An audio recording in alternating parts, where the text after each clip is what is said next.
People have been enjoying working with the Knit 2 Purl 2 tubular cast on and asked if we can do it in Knit 1 Purl 1.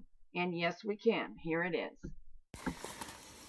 I've been asked about 1x1 rib, that is Knit 1 Purl 1 rib, using the tubular cast on. And here it is done, and you can already see it looks pretty nice. I've used waste yarn, but this time I didn't use a ravel cord. And if that's what you do, the way you get your waste yarn out is to sacrifice it by snipping it, at least on the ends, and you may need to do a little additional snipping, but I think we won't here.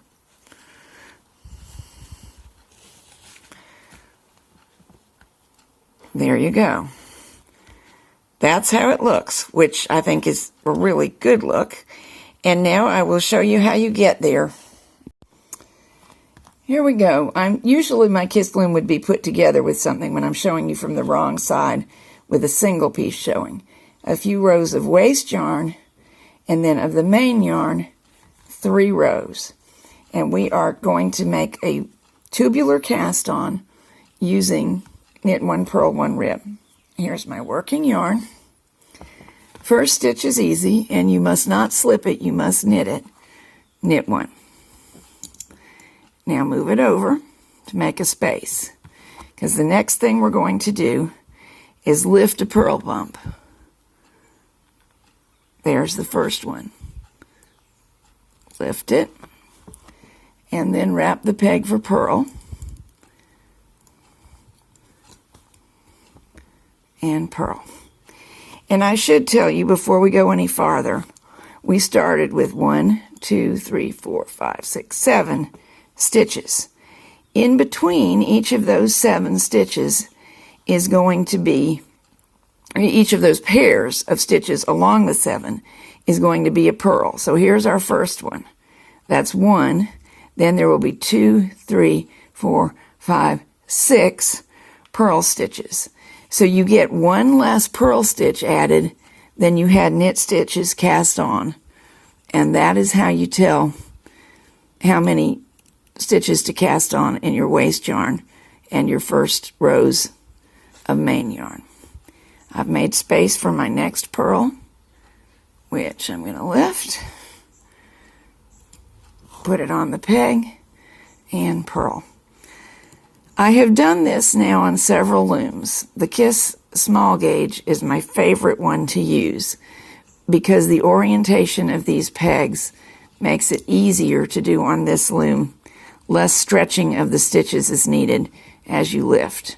So if you have multiple options for a project using this cast on, I strongly recommend considering the small gauge Kiss. Okay, this one is looking really nice and obvious. That next purl bump is practically shouting, "Pick me, pick me."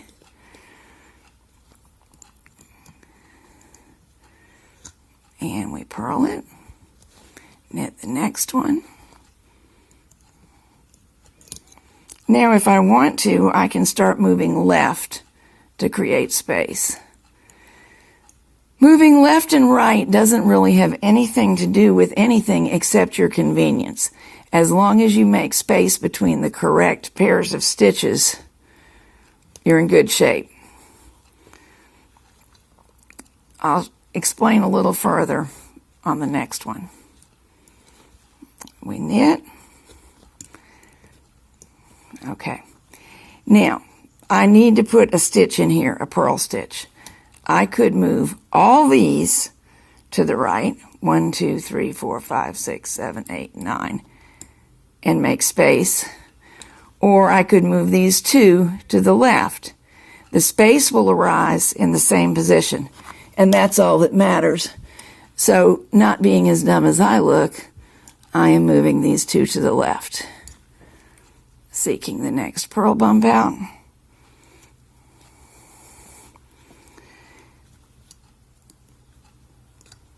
There you go. Knitting the next stitch. Moving over. One more purl bump.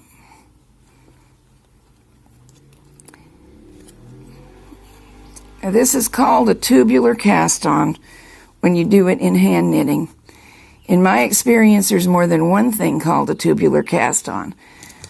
But I think that the reason this one is called tubular is because we made a little tube right in this area by lifting stitches. I've knitted into some original ones and then purled into the ones we lifted up and over in that little tube. So this is what it looks like right after you finish it. And this is what it looks like when it's complete. A nice neat edge with some elasticity and no definite starting point.